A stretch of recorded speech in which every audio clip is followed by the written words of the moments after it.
Good morning, everyone, and a very warm welcome to this policy dialogue called Moving Europe Together from Local to European, organized by the European Policy Center in the context of its MEET project. My name is Johannes Greubel. I'm a policy analyst at the EPC's Politics and Institutions program, and I'll have the pleasure of moderating this entirely interactive discussion with you today. Over a month ago now, the Conference on the Future of Europe concluded with its final event in Strasbourg, where the conference's final report, including at the core of it 49 proposals, were handed over to the three institutions. And they all committed to follow up on citizens' proposals. And with this event, a one-year experiment in participatory democracy has finished, a true innovation, where citizens from all across Europe came together to debate on Europe's future in many shapes and forms. 800 citizens came together in 4 European citizens panels to deliberate. Several member states organized own national panels, or at least national events. And each and every European could contribute his or her ideas on the multilingual platform. And finally, citizens, ambassadors, and representatives came together in the conference plenary to debate citizens' recommendation and formulate the final outcome of the conference, the 49 proposals of the report. Some things that have happened since. At the final event already, Commission President von der Leyen has announced to present her first set of actions following the conference in her State of the Union address in September. She also committed to use European citizens panels more frequently ahead of key legislative proposals.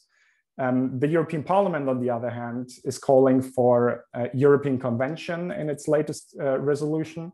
But member states are at the moment still split, whereas Macron and several other countries are in favor of treaty change. There's resistance among other member states. So all eyes are on the European Council summit next week for more clarity on the way forward. And in this context, this policy dialogue will take place. We will take stock of the Conference on the Future of Europe, and we will see how it can lead to a more democratic EU. Doing so, we'll first have a look backwards, assessing how the conference went, if it has worked. And second, we will look ahead and drawing some lessons learned and looking at future experiments and how our democracy of the future could look like. I should say that this stock-taking exercise today takes place in the context of the EPC's past activities in the context of the Conference on the Future of Europe, because over the past now 1.5 years, the EPC, with the kind support of the European Parliament, the King Benoit Foundation, and the Gulbenkian Foundation, carried out the Moving Europe Together project, or short, MEET. This project ran in parallel of the official conference and aimed to reinforce the official participatory dimension of the conference with an additional layer of consultations held at the local level and following a standardized model of deliberation. And we did that because early on in the process, we identified that whereas a lot of thinking went into the participatory process on the European level, the local and regional and also national dimensions were rather underdeveloped, mostly relying on the goodwill of member states, tactic that did not necessarily work out in practice, which is something that we'll touch on later. So over the course of the project, partner institutes in 8 different member states, and you will see them on this slide.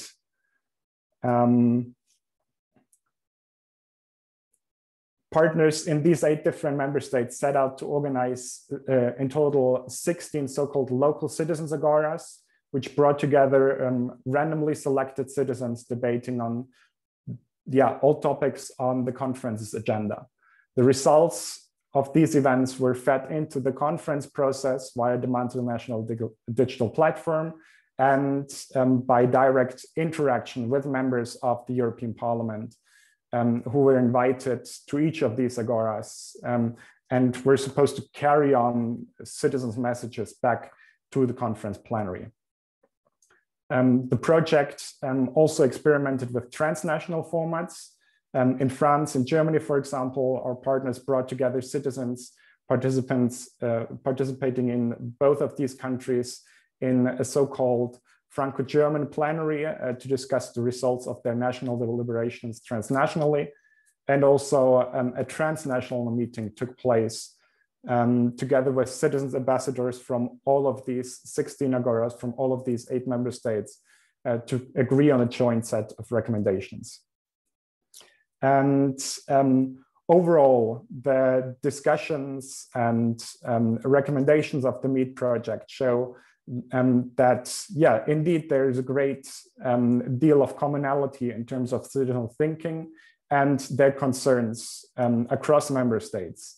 But also with the debates in the context of the Conference on the Future of Europe. And they point to a few broader conclusions, which I shortly want to lay out. First, we found that linking these different levels, local to European, in their deliberations adds immensely to the discourse around the given topic. Deliberated on these different levels, starting with local level and bringing these elements together on the European level, transnationally, adds immensely to the intercultural exchanges and intercultural understanding, but also lifts the depth of the policy debates on a whole new level. And the conference used these elements far too little during its process, and institutions should do so more frequently in the future. Secondly, the results point that there is the need for exchange between policymakers and citizens directly. In most of our events, citizens noted that the direct exchange with policymakers was the highlight of their deliberations, being able to bring their results directly to policymakers. But at the same time, citizens also had high expectations towards these representatives. So decision makers should make much more use of these direct forms of exchange, of these direct forms of debate with citizens to bridge the gap between representatives and citizens. But at the same time, of course, it's also important to follow up on citizens' input. And finally, the outcome also suggests that indeed, ordinary European citizens are perfectly capable of having difficult conversations about complex issues of EU-wide relevance. And they can manage to agree on common proposals for action. And that, decision makers should therefore not underestimate, but rather utilize the contributions that people can bring to the ongoing brainstorming about Europe's future. I would leave it there with some first reflections on the results. We will come back to them in the course of our discussions. But I want to point you to the final report of the MEET project, which will reach you very shortly after our meeting. As mentioned, we will come back to many of these findings later on in the discussion, which I will kickstart now. As mentioned, what we will do is first take a look backwards on the Conference on the Future of Europe, looking at how the conference has worked, but also in a second step, look ahead, drawing lessons for the future. And we do so with a number of great speakers at our hand. We first have Elisa Lironi, who is Program Director for the European Democracy at the European Citizens Action Service, which is working amongst others on digital democracy and citizens participation. We have Richard Young, who is Senior Fellow in the Democracy, Conflict and Governance program at Carnegie, where he's working on European democracy, most recently also with analysis on the Conference on the Future of Europe and on civil society and civic participation. And we have finally Anthony Zacharzewski, President of the Democratic Society, where he works on his organization's projects around European democracy and international democracy, including the conference, which he is currently evaluating. And hopefully very soon we'll also be joined by Brando Benifei, a member of the European Parliament, who's also been part of the conference plenary. But we don't only want to talk amongst ourselves. This is supposed to be an interactive exchange, so you can also contribute with your questions to the panelists, and you can do so in two ways, either by posing a question in the Q&A box and on the bottom of your screen. But I would like to ask you to keep your questions rather short, or you can do so by raising your hand, your virtual raise hands button, and I can give the floor and you can interact directly. But let's get started now with a quick round. Same question to all of you. And I would start with Elisa. Elisa, can I have your quick assessment now that the Conference on the Future of Europe has concluded? What's your assessment of how that process has worked? Has it lived up to your expectations? Or yeah, if you would do it again, what would you identify as something that worked very well, or something that has not worked and needs reworking?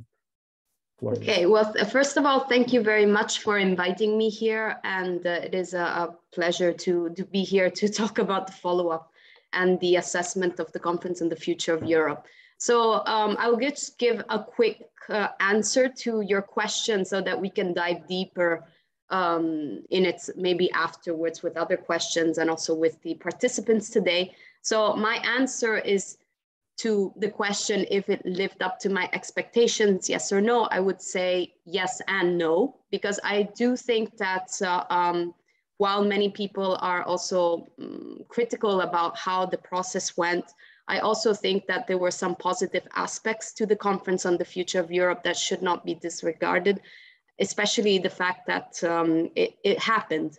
I think that this is already a positive thing. It actually happened. The promise that was made was actually kept, and this process actually could happen. And maybe it is not the first process of participatory democracy at the European Union level, but still it is a very big one that we should look carefully at and take the lessons learned from it and try to improve and try to have more participatory democracy also in the future. I do think that there are many things that should be considered lessons learned. Many things, many aspects could be improved. And I'll just give some examples. I think that the communication around it could definitely be improved. Unfortunately, the truth is that very little citizens knew that this was actually happening in the national and local levels. There were also certain risk management that I thought was pretty, was a bit poor and could have been improved. And also the fact that in the beginning of the process, we never knew what sort of impact the citizens' contribution would have ever made on policymaking. But the positive notes, I was participating personally in the digital working group for almost all of the sessions virtually in Strasbourg. And I have to say that that particular working group was very, very functional. It worked very well. And I think that should have been taken as an example for the other working groups. And I can dive deeper in what I mean about this, but if there's one really positive thing that came out of it, I think was how the co-chairs of the Digital Transformation Working Group were working together with both citizens and stakeholders, taking examples from the multilingual platform So I thought that working group was maybe one good case of how, these things can happen in the process. And I'll stop here and I'll answer later. Great. Thanks, Elisa, for these first reflections. We'll certainly dive deeper in later. And I see Brando Benifei has also joined us. Yes, hello. Hi. Good morning. Very good to have you. I'll come to you in a second. Maybe as you're still walking around Brussels, I'll give the word to Richard first for your assessment on the same question. Has the conference met your expectations? What went well? What didn't go that well? More or less the same mixed assessment as Elisa, actually. I think where the conference met or even exceeded expectations was that it showed that ordinary citizens want to engage on debates about EU policies, that they can do so, they do so with enthusiasm, they come up with well-reasoned, interesting ideas, and that all that works. That may seem fairly basic, but at the beginning of the process, many people doubted that this could or would happen. I think the experience showed that participation can be scaled up from a local or national level to a European level. Again, that may seem rather nebulous, but many people doubted that this could happen at all, and it basically worked. You all know that many people criticized the methodology, the way in which the panels were run. I'm sure, as Elisa said, there are lessons to learn there, but I think one should see these panels in a broader political context and understand that for all the faults, the exercise showed that EU politics can be done in a different way. When one thinks of previous conventions and intergovernmental conferences, these were so closely controlled, elitist, top-down kinds of exercises. They almost came to be seen as synonymous with European integration itself. And I do feel we've kind of broken through a wall with this latest exercise, and it shows that things can be done in a different way. What the ultimate result of this is remains to be seen. I think here is where the more disappointing side of the equation is relevant. I think for all the enthusiasm with which the selected citizens engaged in debates, the conference didn't really, or hasn't yet got high-level political buy-in, and it didn't, disappointingly, it didn't really elicit high levels of interest amongst the public more generally across Europe. Perhaps not the EU's fault entirely, but I do think perhaps the way in which some of the agenda was framed could have perhaps been a little bit more original and interesting. Still, the debates tended to be framed in fairly standard ways about modifying particular institutional structures and policies. This was billed as a conference on the future of Europe. It wasn't. It was a conference on the future of certain specified EU policies or EU institutional structures. Those two things are not the same. And perhaps in the future, there's at least some reflection to be had about how the agenda can be broadened out and framed in a way that's capable of eliciting wider levels of public interest across Europe. Thank you. Anthony, maybe a few reflections on what you've heard and whether that also is congruent with your overall assessment of the process. Yeah, well, I mean, you asked, did it live up to our expectations? And of course, the question that begs is, what expectations did we have? And for me, I think it definitely lived up to them in the sense that I knew it was going to be very difficult and there wasn't really enough time. And it was true, there wasn't enough time and it was pretty difficult. I think the big success really is in the statements that were made at the end by President von der Leyen and others, that this method is going to be continued. Yeah, I think in previous iterations of these kinds of processes, we've definitely heard rumors, words behind the scene about what a waste of time that was. Let's not try that again. Whereas here, I think there's much more of a sense of, okay, let's do it better next time. Let's make this better. Let's make that better. And I think there's lots of learning. I mean, in particular, two or three things that stick out for me very briefly, because I know we'll talk about them in more detail. The first is the topic was too big. What do you think about the future of Europe? Well, I don't know, mate. What do you think about the future of Europe? And it's just, you can't really get your hands around that. Second is the involvement of the broader public. There wasn't much publicity about it, but there also was too little opportunity to connect in with other discussions that were going on those relevant areas. Like climate, for example, is the subject of multiple citizens' assemblies across Europe, and none of those connections were made into other conversations that are happening. So it's quite isolated. And the third part, I think, was the plenary, which was both the most innovative and interesting part of the work from a democracy perspective, and also the hardest thing to do because you're creating a hybrid institution between three institutions and then adding citizens into that hybrid mix.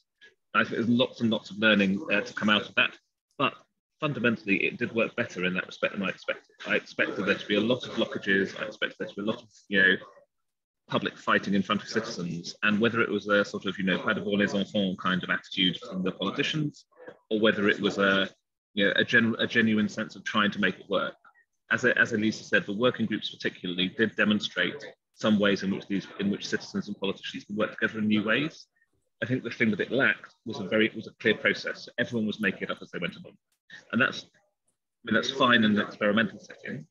But now, as we move forward with this, we really do need to start building the process rules and the methods and the patterns that will allow these events to run more smoothly in the future. Right, thank you. A bit of a characteristic for the whole process, I guess, learning by doing, developing as the conference is rolling out.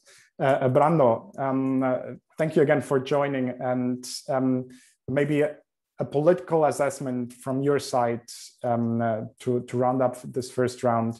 Was the process successful from your side, from a parliament's view? And if you in the parliament had to do it all over again, what would you do different?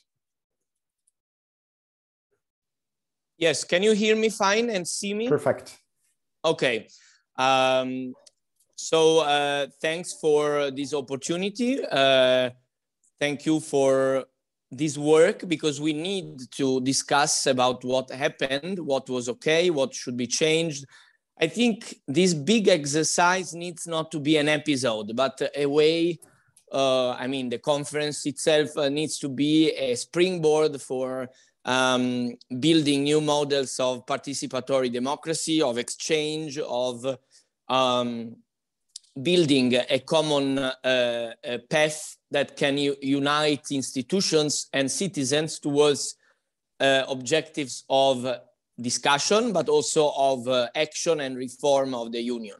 In my view, also somewhat in line with what the colleagues of this panel have been saying, there were the fact that it happened was a success, that it happened with the plenary, as was underlined in the previous intervention, because we fought as parliament to have the plenary and not just the citizens' panels with the working groups. It might seem just a petty thing, but that was the big difference. Having the plenary with everyone together gave the sense of a momentum to the whole process and gave the possibility to have this exchange that, to be frank, I've never had in this way, even just with my fellow national parliamentarians. Instead, in this format, we could discuss very broadly with colleagues from national parliaments, governments, citizens involved in civil society organizations, but also depoliticize the citizens. The process of choosing participants through the panels and with the and also before that with the random selection, it has proven very important because it has brought new voices. The voices of those 50% of people, or even more, so even an absolute majority of people that don't go to vote. In many countries, they just don't participate. So it has been very important. And I think the main shortcoming that I think will need to be addressed also in the terms of proposals for possible new instruments of participation like the conference. One issue is that it needs to be continued. We need to find a way to continue because it delivered actually important results. The parliament voted to opened the process for the reform of the treaties with Article 48 because there was also a push coming from the conference. It was for the least convinced political groups, this was very important to have a push for taking these decisions. But as I said, one thing clearly needs to be changed, that is the fact that the rules were not clear. The conference started working without a clear working method on how to take decisions, how to come to a final outcome. It has been built step by step in a bargaining and fighting and discussion week by week, which obviously is dysfunctional. And this made also the citizens frustrated because they are not used to this fact that there is continuous compromising that is typical of the European Parliament. But so for us was not even shocking that even the rules were not totally clear. But I have to say that for the citizens' part, to participate without a clear set of procedures and rules on how that effort would be operationalized was frustrating. And I think that is also not correct that we leave this to uncertainty. So next experiments of this kind, which I'm sure we will propose also as Parliament to make it a more permanent feature, needs to have clearer engagement rules on how they will actually work. Thank you, Brando. I think we will get back to many of these issues that you raised in the course of our discussion, and I think it especially fits to what happened in the plenary, where I guess both sides had to get used of this new way of working. But maybe we'll go a step back before the plenaries. Elisa, you were part yourself, you participated yourself in one of the European citizens panels as an expert. In general, how did you see the panels evolving, citizens interacting, and especially in terms of methodology? Anthony mentioned earlier the difficulty of very broad topics, but part of that is also having a methodology that can basically structure these broad methodologies towards clear recommendations. Did this work in the context of the panels? Yes, thank you for the question. I think that I have a few points around the European citizens panels, which I think could be improved.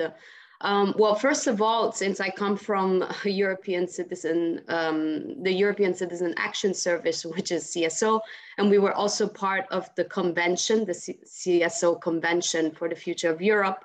I would like to also just mention the fact that, first of all, civil society organizations didn't have, since the beginning, a real clear role in the whole process, which I think is a big pity because there are people out there, such as even Anthony, who also works in civil society, who are great practitioners about, the process, about participatory democracy. And I think that on the one hand, we could have been involved in helping also institutions create a better process. Why disregard, people who have been working already for 10, 20 years around building up processes. So on that, a second role that we could have had is being the mediators between citizens and political debates as experts in specific fields, etc. And I think that in some ways I managed to get in as a citizen expert in the panel, which is good. But I do think that there should have been a more formal role for civil society organizations as experts on certain topics, for example, the European Environmental Bureau on climate, etc. So that's why we even created the convention in the first place, because there was just no role for civil society. And there are also many other things that we could have done, for example, communicate better at the national level to citizens and help these institutions also reach out to citizens. So it was really a pity and a missed opportunity that civil society didn't have a big role. The second thing is more about the logistics around the citizens panel. They were very chaotic and lacked formal structure since the beginning. Me, for example, I had I was only asked very last minute to become one of the experts on digital, and the material was given to me, for example, the night before. So I couldn't even prepare myself in the best way possible to make sure that my presentation was adequate, although I was an expert. And I do think that another point that I would like to mention was that they asked me to be neutral in my assessments, but it is also quite difficult to be neutral knowing that I come from a certain background, which is civil society, where we fight for certain things. So it wasn't really clear how I could have been neutral, although I did try my best.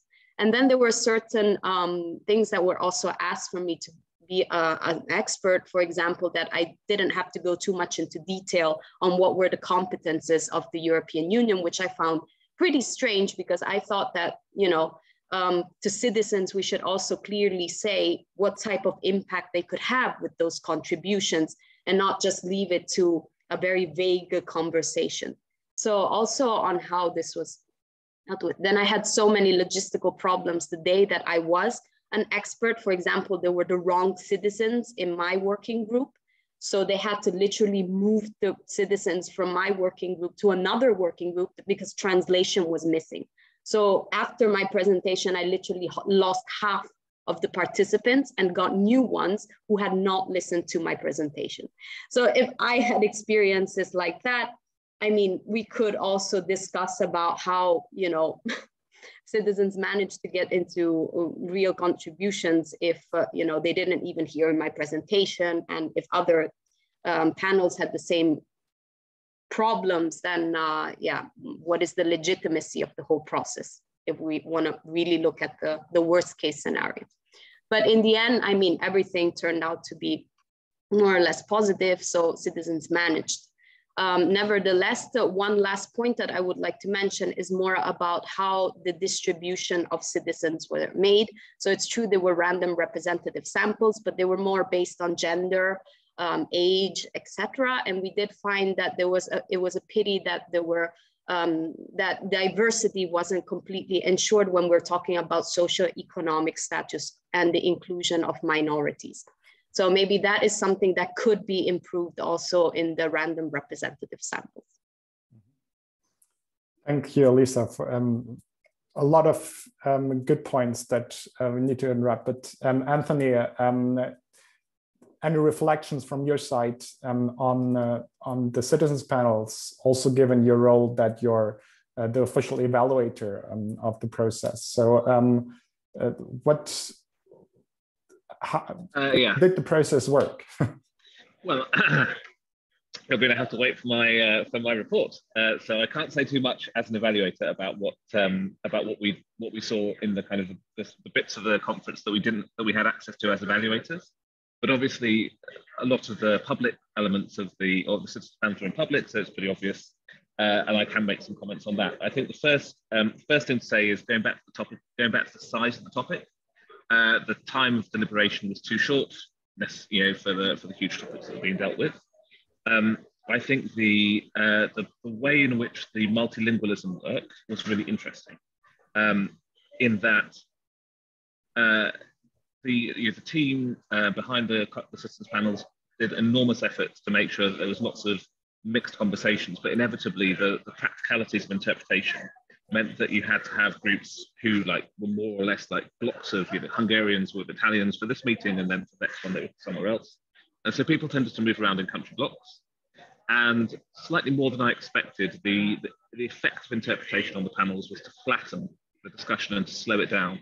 So I think one of the things that we learned is either you need to keep discussion in language groups initially and then mix the conversations later, or you need to allow much more time for interpreted deliberation, and you need to find ways that prompt people, because I think you ended up with people making a statement and everyone's waiting 10 seconds for the interpretation to come through, and then, you know, someone responds, and you lose some of the fluidity, some of the energy that you get from deliberation in normal circumstances.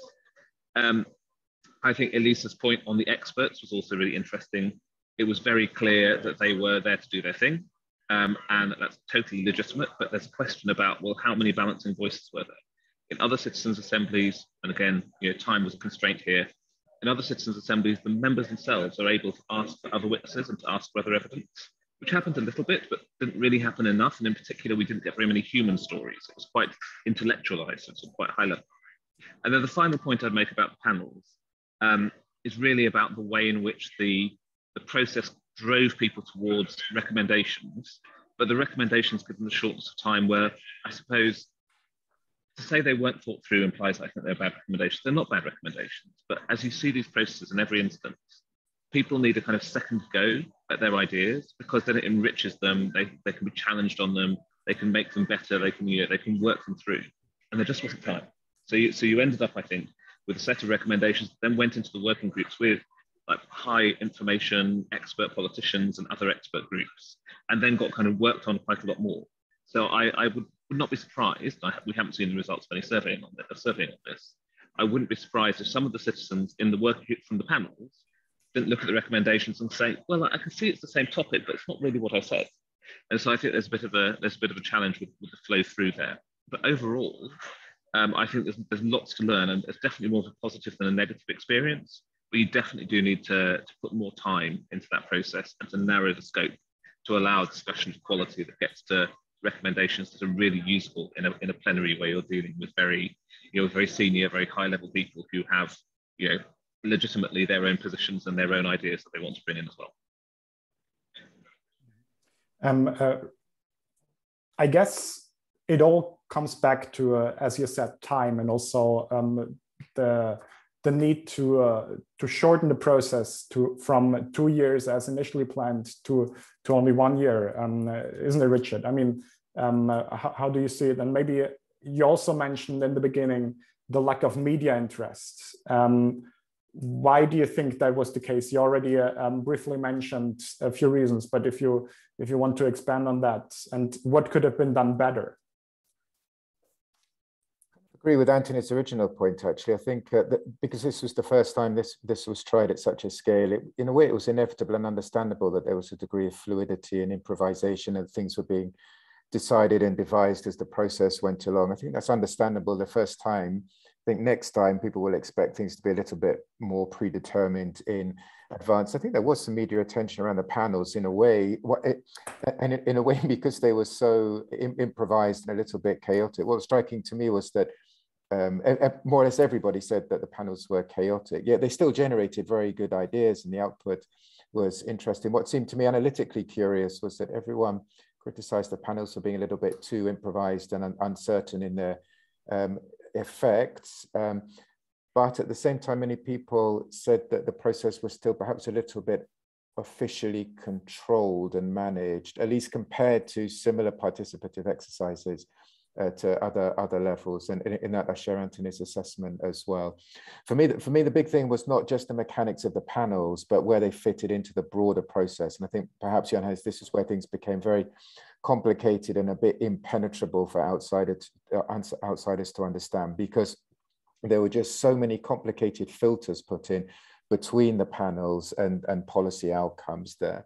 Working groups, the executive board, the plenary, then the member states, and we still don't know what the ultimate policy impact of all this deliberation will be. And one can say again, that's perhaps understandable, and it was a way of connecting citizens with all these other channels of democratic representation, but it did add to the uncertainty as to what the actual impact would be. Nobody really understood where the clear lines of democratic accountability were. So I think that's perhaps one area of disappointment that kind of clouded the clarity of the process. And for me, one really disappointing thing was that there was so much debate about the need to make participation permanent.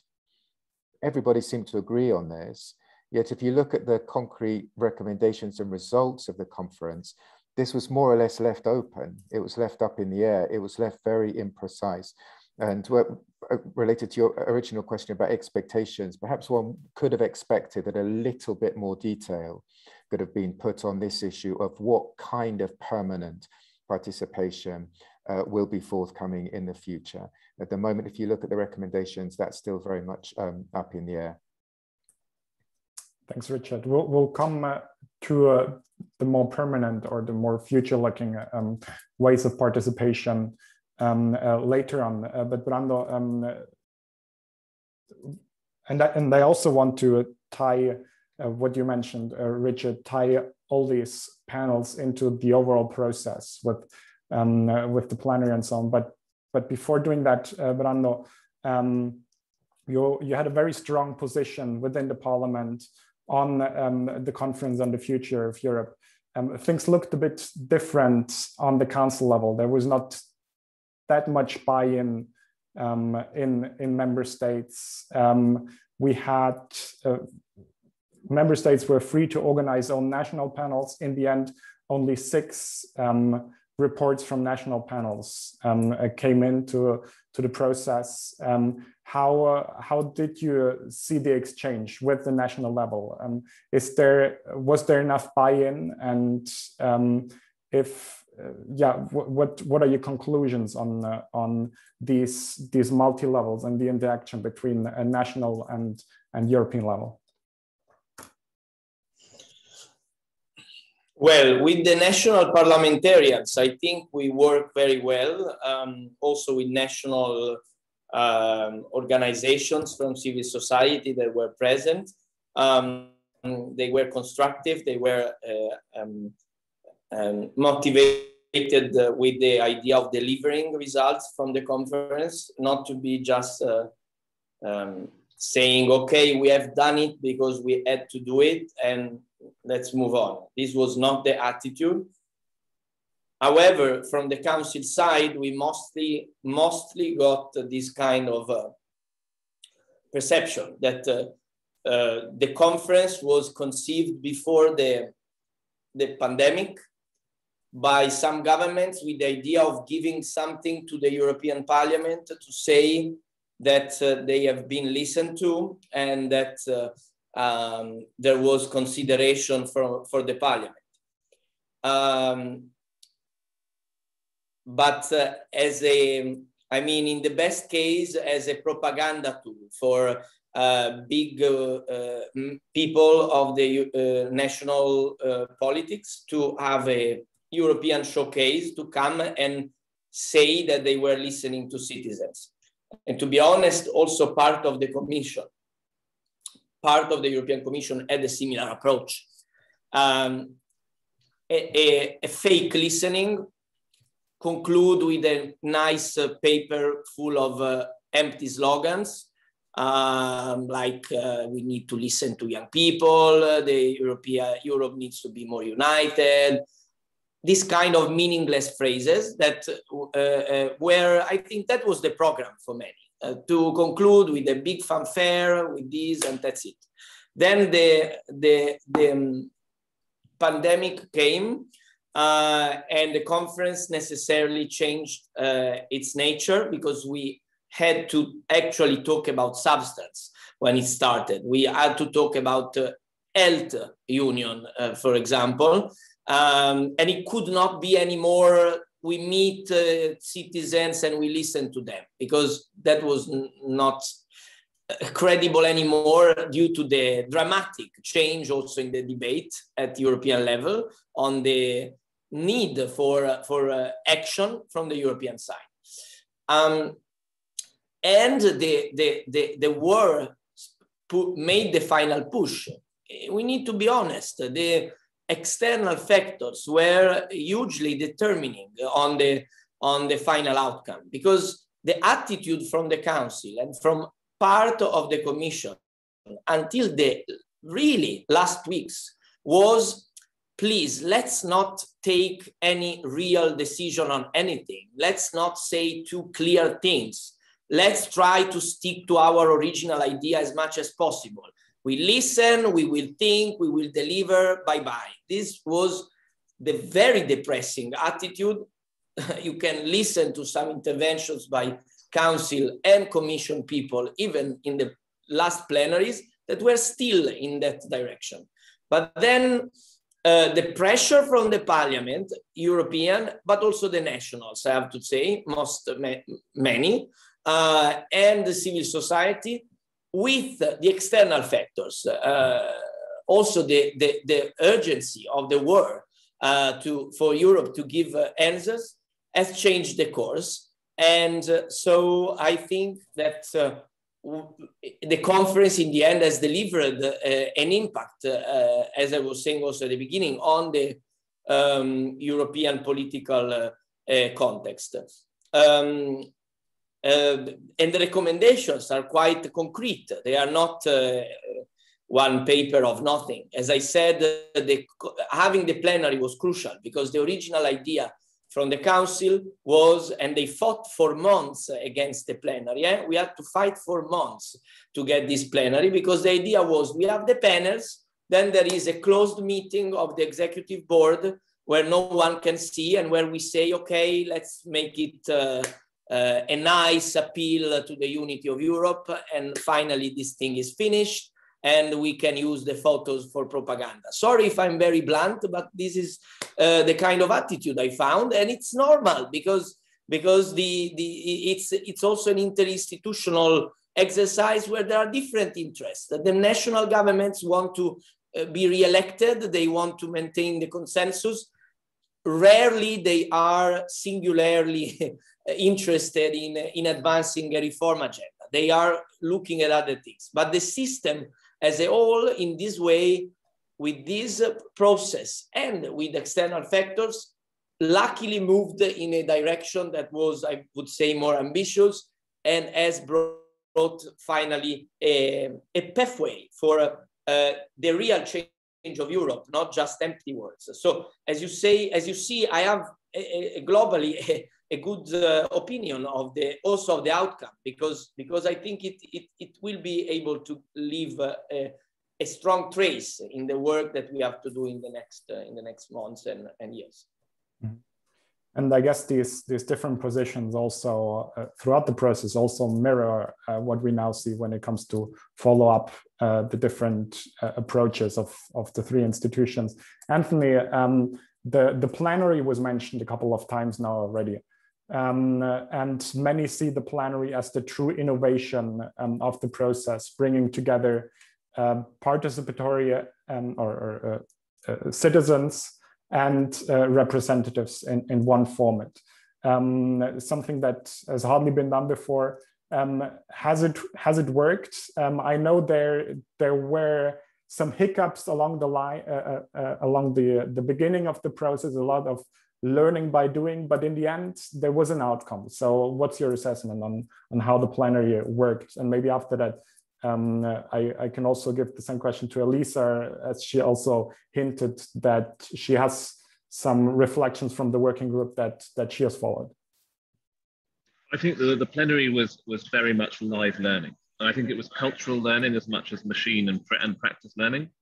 It was very notable that obviously the politicians and the others were in the hemicycle, they were in their home space, as it were. And so they behaved as they would do in a normal parliamentary session. And it was very noticeable how in the early phases, the citizens were very surprised by that. You know, to people like those on this panel who are really used to how parliaments work, that the real deals are done in the background and you give your speeches in the chamber and then you go out and you do the meetings that matter. To citizens, that felt very strange, I think. They kind of expected the debates to be happening in the debating chamber, which it did to some extent. But as time went on, there was definitely a better understanding between the different components of the plenary. The plenary itself, I think as a method, I felt it worked quite well, but I think that the conference collectively didn't do itself any favors by creating a plenary which had citizens' voice as one of the major inputs, but then having a structure where each of the components was able to veto elements of it. It helped with producing a set of consensus recommendations, although obviously one could argue that they were to some extent inevitably the lowest common denominator of what could be achieved.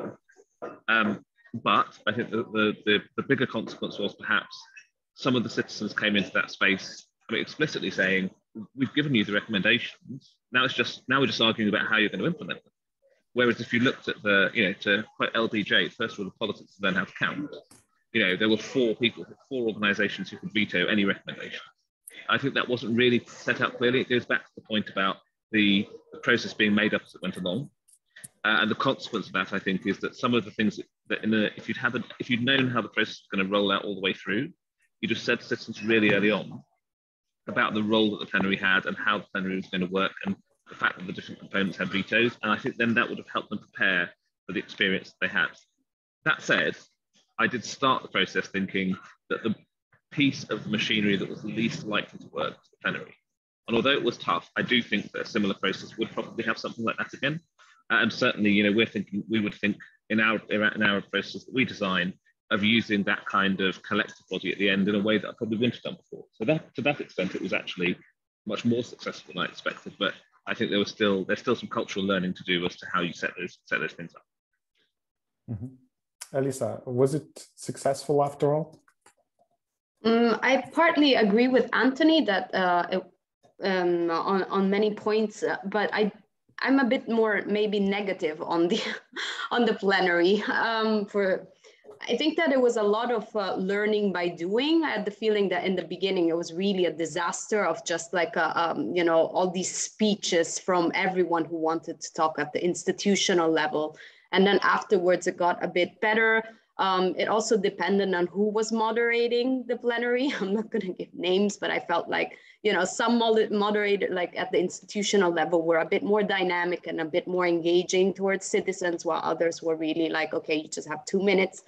Okay, so in general, my points were mainly that on the civil society always perspective, we were quite disappointed because we were not given enough seats, for example, to follow the working group. So we had to have a rotation system to make sure that at least we were seeing what was happening during the months in the different working groups. Then there was a whole debate because we were sharing our seats with also, for example, the Economic and Social Committee and other social groups. The blue cards were very difficult for us to use. And actually we could, you know, even if we had a reaction, we had very, very limited ways of using those blue cards. And I know that they wanted to give more prominence to the citizens using the blue cards, but at the same time, there was really, really limited space for civil society to actually voice any concern. And, you know, the minutes were, you know, 1 or 2. So in general, I just think that the plenary has a lot of work to do to be improved in the future, because I do think that there was also the problem that I received petitions from citizens, well, concerns from citizens who were there saying that half the room was empty.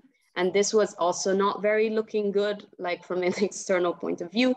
But I do understand the fact that maybe the plenary should have been a bit split, in the sense that not all institutional actors are also concerned with all the topics of the EU. So maybe a more like smaller groups in the plenary would have been much more efficient, because then you would have had more presence of also institutional actors, and the frustration of citizens would have been there. And on the working groups itself, so there are very, very different opinions on the working groups, because the truth is, as also Brando mentioned, there was also no methodology established in the beginning on how these working groups had to be managed and chaired and developed. And so I was very lucky because I was in the digital working group, and I have to say that the co-chairs from Finland and from Estonia, they were excellent in the sense that they were exactly what a chair should be. They were, first of all, taking as a basis the citizens' recommendations, because that should have been the basis for all working groups as an initial start. Then they would listen to the conversations, apart from the fact they were super prepared every time. So they would do a presentation of the meeting that was happened before. They would send in background material in advance. They would send in translated document in advance, so that everyone who was on the meeting at the spot would know what was happening. Then they would go through the presentation of all the points of discussion, and then they would open the debate, and we had to just basically say what we wanted to voice. And I think that that was excellent, because there were the citizens there, but then there were experts such as civil society organizations and institutional actors and even lobby groups. But we all had a say in what we wanted to say. And then what would happen was that the co-chairs would actually take this homework and develop a sort of text, and this was more in the end, and come back, and then we would debate again. And this happened for like 3 or 4 times, which I think is exactly how this sort of process should go. There were debates between citizens and experts and institutional actors.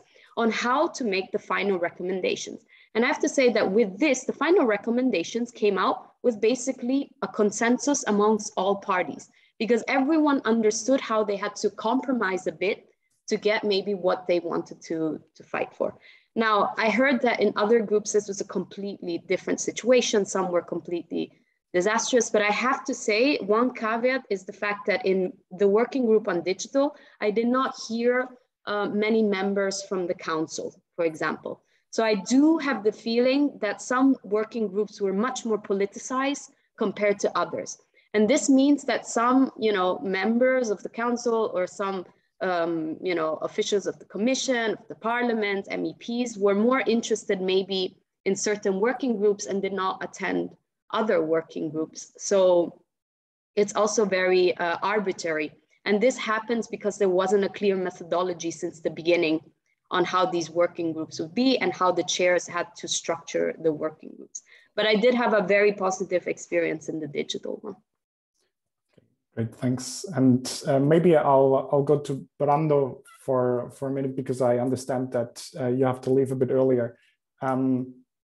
You were part of another working group, the working group on democracy. Maybe you can also reflect a bit on how these early exchanges with citizens were and how different that was to your usual work in the parliament. But also I want to look ahead. As mentioned, you were part of the democracy working groups, which came up with a number of recommendations on the future of EU democracy. Very simply, when talking about these exercises of participatory democracy, can the genie be put back into the bottle? Have the proposals that you formulated, but also the process overall, changed how the EU will function, will interact with the citizens in the future?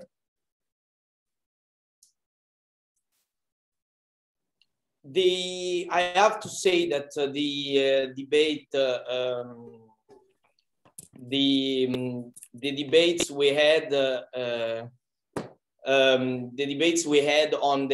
the democracy working group have shown that the labels of Euro-skepticism, Euro-criticism, Euro-enthusiasm, Europeanist, these kind of labels are often not having any sense for most of the citizens, especially talking with the ones that are outside the organized civil society. They have been, I have to say, quite convergent in saying that they wanted a more effective, more democratic, more accountable, and more decisive European Union. And this has also gave the push for having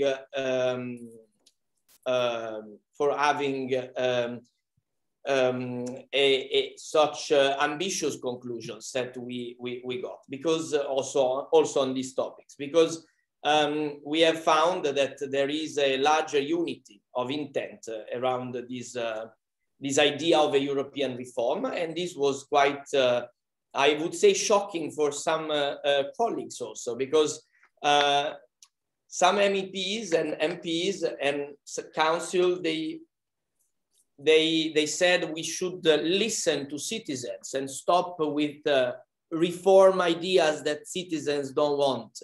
But then it came out that the citizens were very eager to have a different union. So, but not different in a very generic way. They had quite clear ideas on the fact that they wanted the union to decide with majority voting and not having the unanimity and the veto. Consider that this thing that sounds technical, it's not, it's been very popularized. I mean, most people that don't really know about how the union works, they know, however, that we, and sometimes they exaggerate it, that we decide on some topics with the unanimity principle. And this was clearly attacked. And also, the idea that the parliament could have more strength. It's considered, it was largely considered positively. So it was interesting again, because we found that there was more linearity beyond the labels of the European politics than expected. And it was not incredibly difficult to find agreement. There were a few issues where there was a lot of contention because some of the political groups tried to politicize a bit the debate in one sense or the other, and that made the citizens uncomfortable. And that was one topic in particular, in my view, that was the transnationalists, which in the end were adopted also, as you know, from the parliament. And now we will see what happens with the council. Thank you. I need to go now, but thanks for this opportunity of exchange. Thank you so much, Brando, for joining us today. And we'll certainly continue the conversation. Thank you.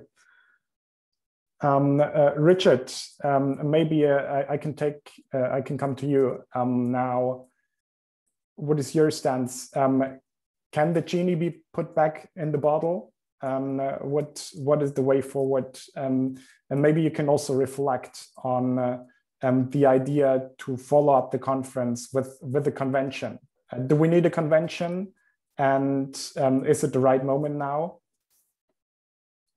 So I don't know if the genie can be put back in the bottle, but I think there'll be a big political battle over this now. I think certainly some governments will be minded to try and put it back in the bottle, at least to some extent. I think the experience of the conference will make sure that people mobilize against this and try and continue the momentum forward. And I think the fact that now there are high-level political commitments to try and ensure that participation is made more regular, more permanent, and more systematic, tilts in the direction of expecting more concrete follow-through this time than on previous occasions. I still think it's the uncertainty about what really happens is still an anchor weighing down any assessment of the process. It may be that the plenary worked a bit better, a bit more smoothly than people expected, and that citizen ideas went into the plenary and they came out in a fairly coherent set of recommendations. But that still doesn't deal with the fact that we don't know exactly what's going to happen in terms of the implementation of these ideas over the longer term.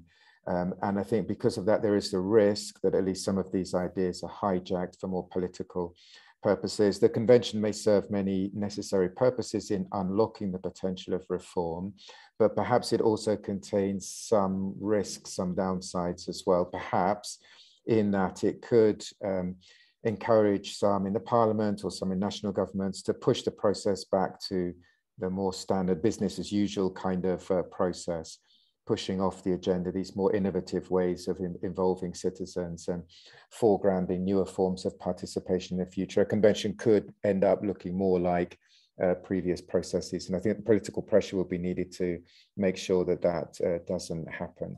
And to make sure that the convention doesn't get too immersed or too lost in institutional minutiae, which of course are important, but as several of the other panelists have said, there are these such enormous epoch-defining challenges hanging over the European Union that for me, the participation, if there is a continuation of participation under a convention, it really needs to be linked in much more tangible ways to these big substantive challenges that the EU is facing.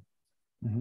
And what is your guess of how likely the chances are that a convention could happen, given the backlash it creates created in some member states? I mean, there's a coalition of 13 member states that already spoke out against the convention. So there's no clear picture in the council, if at all.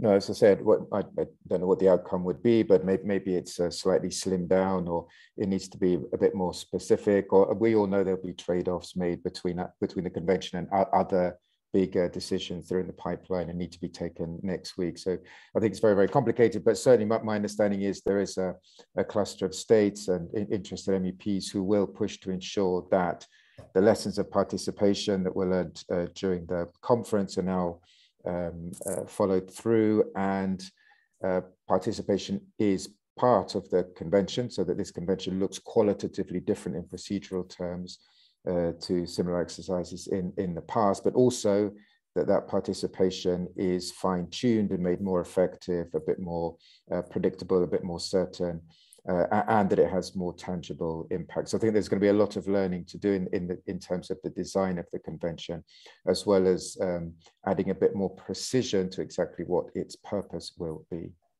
Mm-hmm. Anthony, more generally on the way forward with participation. I mean, Richard already indicated that for him, a convention should also have a participatory element with citizens coming in. Which form should this future participatory elements take? Should it be a permanent body, sporadic inclusion of citizens, maybe for key legislative proposals, as von der Leyen has announced it? What would be your way forward in involving citizens in European decision making? I think 3 parts. I think the first part is you need to make sure that there is a regular panel structure set up that is very predictable, that people know how it works, and that there's a learning process attached to it so that it can develop and improve over time. But in that process, you need to have somebody, you have an organisation or a set of organisations working, as Elisa said, on those design questions, and making sure that the process is fairly managed and even-handed rather than just being a kind of consultation plus. The second part is you need to connect those conversations much more widely into the European public conversation and the broader democratic networks that exist. Otherwise, you risk just creating an institutionalization that's a shadow of the institution. And that just replicates all of the questions of like different levels and different issues and silos that the organizations at the moment are suffering from. So the more you can do to break out of that organizational silo as you create these panels, the better. And the third part is you really do need a cultural transition within the Commission and within the institutions as well. I think if you don't do that, there will be a team that is responsible for that policy area, or a team that is responsible for that process, which will be enthusiastic, which will help, which will do their best. And then as soon as it gets beyond that team into the rest of the Commission, it'll go right down the priority list and nothing will happen. So the cultural change is not so much that everyone needs to be a true believer in participation. I mean, you know, eventually, sure, but it doesn't have to happen today. But the cultural change needs to be that they accept that these participative voices are an essential part of the policy-making process. And so in the same way that they would read or the same way they would consider some expert evidence or a parliamentary report or a report from one of the other institutions, they consider those citizen voices and they give them the weight that citizen voice and citizen engagement needs to have in those policy-making processes. And if we can get the Commission to that point, then I think we'll have achieved a lot. Thanks, Anthony. Elisa, your reflections reacting to Anthony, but also maybe I can add the digital dimension there, which means are out there on the digital level. You've worked in the past on digital democracy, and actually there was also a huge digital part as part of the conference, which we hardly touched upon today. So which means would you suggest, especially in the digital mean, continuing the multilingual platform, which are weaknesses that should be abolished before continuing these? Yeah, thanks a lot. Yeah, I think that there were a few problems with the multilingual digital platform, but at the same time, we also should look at the context that the multilingual platform was created, because I think that the combination of the representative samples in the Citizens' Assembly with a more open way of collecting citizens' contribution, the combination of the two is actually the way forward, to make multiple channels and not just one channel, because of course you would exclude all of the citizens that were not selected, but maybe there are citizens who do want to participate. So having in parallel something which is a channel which is constantly open was a good way. I do think that there were a few things with the multilingual platform that could have been solved. For example, lack of the clarity of the process in general again. So the contributions that were received, many were very specific, others were very general. It's not very clear. How were these weighted against each other? How were they classified? Another thing which could have been much clearer in the beginning was how the algorithms would have worked in the analysis of the contributions, because the analysis of the contribution was done both manually, but also through computer-assisted clustering technology. So it would have been good to tell citizens since the beginning also how these automated classification would have been done. So this is also another point to be taken as a lesson learned. Another thing that we've seen on the multilingual platform, which is not only for this case, but in general, participation sometimes is very unbalanced, especially gender. There's gender disbalance. So for example, there were many more male contributors than female contributors. And this is something that should be addressed, especially through communication, etc. And there is also another important point, which was already done by the European Disability Forum. There was an auditing of how accessible this platform was for people with disability. And of course, you want to take into consideration how you can make these civic tech tools more accessible for people who cannot access, the normal functionalities of them. And then I would say that already these are important points that could be taken into consideration. And I think that I completely agree with Anthony's assessment of the way forward. And I think it's interesting that he talked about the point of culture.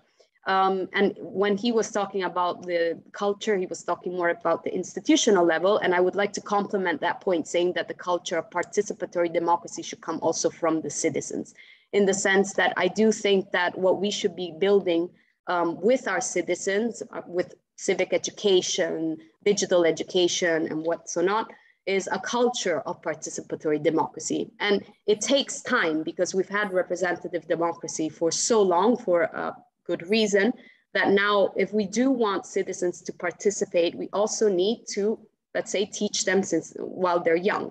Because I don't think that many citizens still participate in our democracy apart from going to elections. And this is a cultural change that will take a lot of time. I think that the way forward for the next participatory democracy experience should always be around representative samples. I am a big fan of representative samples, because I think that for now it's the only way to reach out to minorities. It's the only way to be as inclusive as possible and to get a sample of the population. But as I said, with the multilingual platform, combined with other channels which are much more open to constantly receiving feedback on policy issues, legislations from citizens, because if they want to say something, they should have the possibility.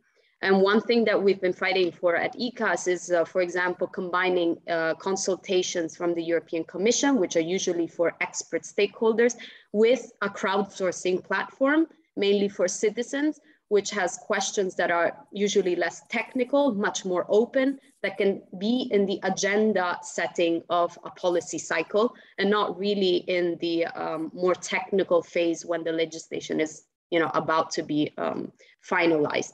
So this is one way forward. There are many types of crowdsourcing platforms out there. A lot of national member states have been using their own, and there are many civic tech companies that can help create sorts of a process like that. But I just think that's combining different channels is the way forward, and especially representative samples and citizens assembly and in a permanent form is definitely something that I wish for in the future. Mm-hmm. And maybe as a follow-up question that just came in, could these kind of online platforms also prepare citizens panels in setting agenda that will later be discussed?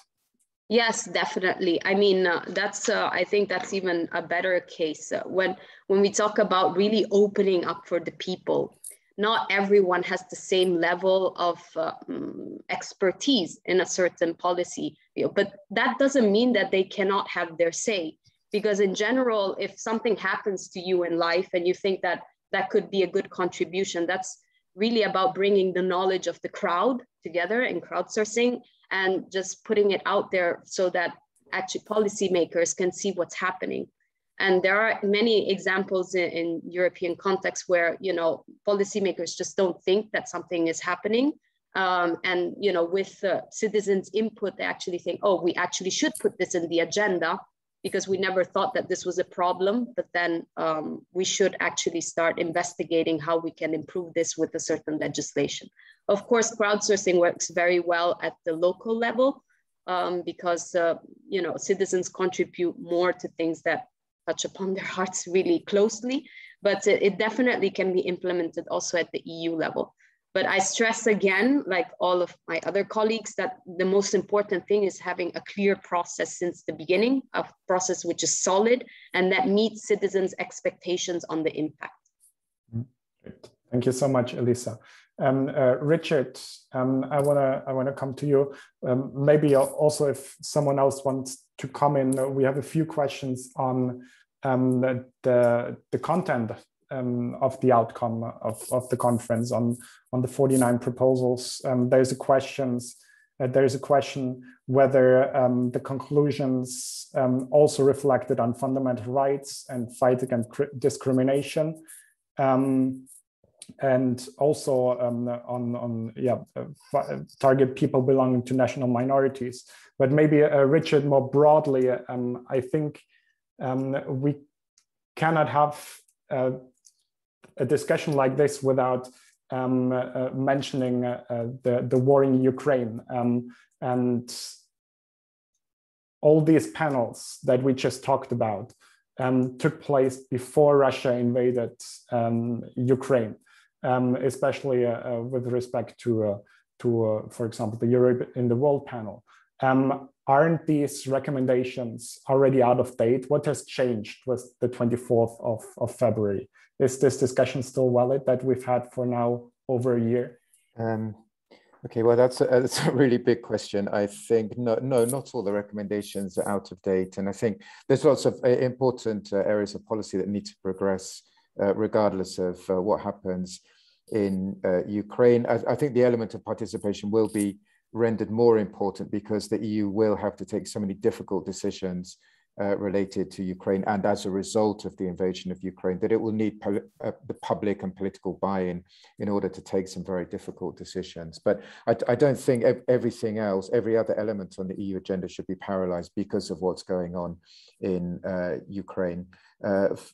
For me, it would have been unfair to expect the conference itself to address every single complexity of what's going on in Ukraine in the way the EU should deal with it. I agree with my colleagues here. One should set realistic levels of expectation.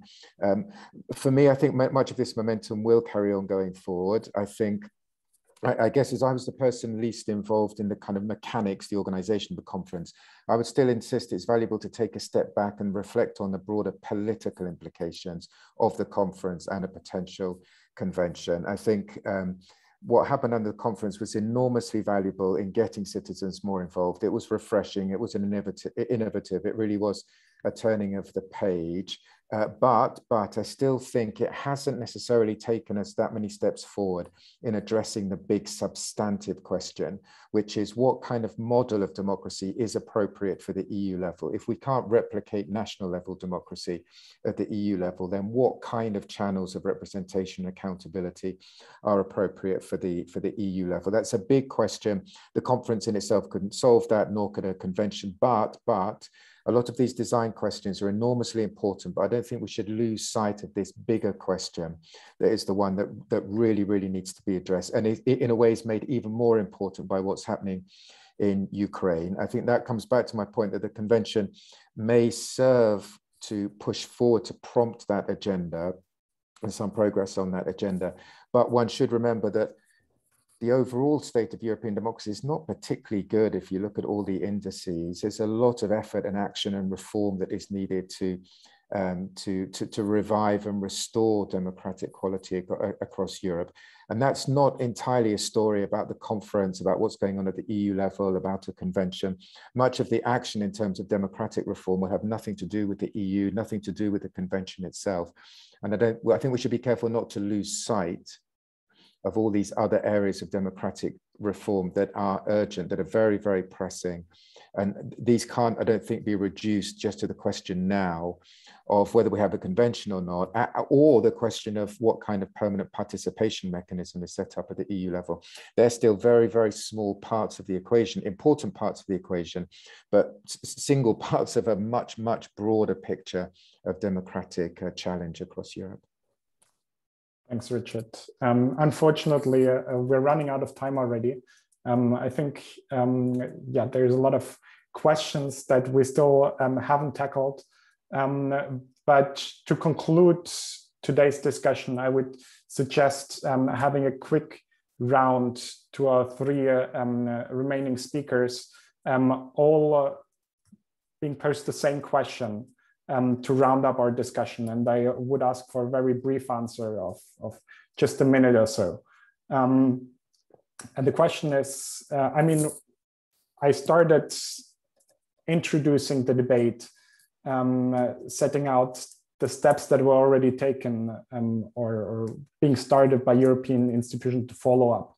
The European Parliament has initiated or is calling for a convention. The Commission will publish a communication on the follow-up on the conference this Friday, and the European Council will reflect on the Commission's proposals in their summit next week.